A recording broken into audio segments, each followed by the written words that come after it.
এই মেয়েটির চিকন বুদ্ধি দেখে আমি তো রীতিমতো অবাক।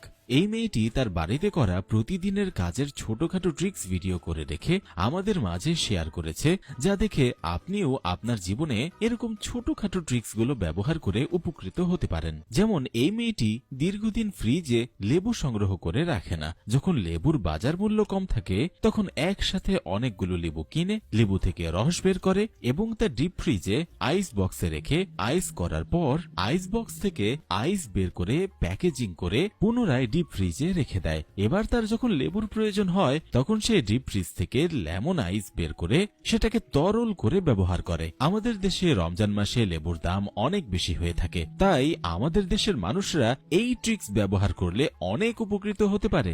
বাড়িতে আদা দীর্ঘদিন সংগ্রহ করে রাখতে চাইলে এই মেয়েটি প্রথমে আদাগুলোকে পরিষ্কার পানি দিয়ে ধৌত করে। আদাগুলোকে একটি কাচের জারে রেখে এর ভিতর পানি দিয়ে ফ্রিজে রেখে দেয়। ফ্রিজের তাপমাত্রা 0 ডিগ্রির আশেপাশে থাকায় আদাতে কোনো রকম ব্যাকটেরিয়া লাগতে পারে না, ফলে এটা দীর্ঘদিন সংগ্রহ করে রাখা যায়। কাঁচি দিয়ে আঠালো টেপ কাটতে গিয়ে অনেক সময় এরকম সমস্যার সম্মুখীন আপনিও হতে পারেন। এই সমস্যার সমাধান হিসেবে এই মেয়েটি কাঁচিতে এভাবে ভ্যাসলিন মেখে নেয়, তারপর যত আঠালো টেপই থাকুক না কেন তা স্মুথলি কাটা যাবে। আবার আপনি জুতা পরিষ্কার করার পর এটা শুকানোর জন্য যেখানে সেখানে না রেখে এক ধরনের হ্যাঙ্গার পাওয়া যায়, যেখানে 2টা জুতা বাঁধানোর হুক থাকে। স্ক্রিনে দেখানো উপায়ে হ্যাঙ্গারের হুকের সাথে জুতা ঝুলিয়ে আপনি এভাবেও শুকাতে পারেন। এরকম ভাবে সিস্টেম করে জুতা শুকালে খুব সহজেই জুতা শুকিয়ে যাবে। এবার দেখানো সিস্টেমটা আমার কাছে চমৎকার লেগেছে। নষ্ট কলম ও প্লাস্টিকের বোতল দিয়ে সুন্দর একটি কলমদানি তৈরি করে ফেলল।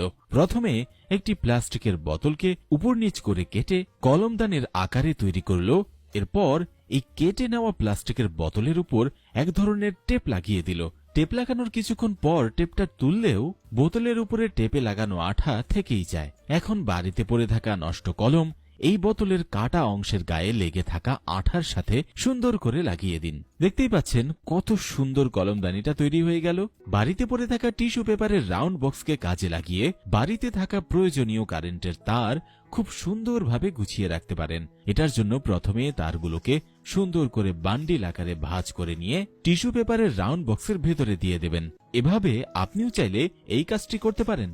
মিটার টেপ দিয়ে আপনার হাতের অথবা পায়ের পরিধি মাপতে চাইলে এই ট্রিক্সটি ব্যবহার করতে পারেন। প্রথমে একটা সেফটি পিন নিয়ে এখানে দেখানো উপায়ে মিটার টেপের সাথে এভাবে লাগিয়ে দিবেন। তারপর এই মিটার ফিতাকে হাত কিংবা পায়ের ভিতরে এভাবে প্রবেশ করিয়ে হাত কিংবা পায়ের পরিধি মাপতে পারবেন খুব সহজেই। ভুট্টার মোসা থেকে ভুট্টার বীজ ছাড়াতে গিয়ে কতই না ভোগান্তি পোহাতে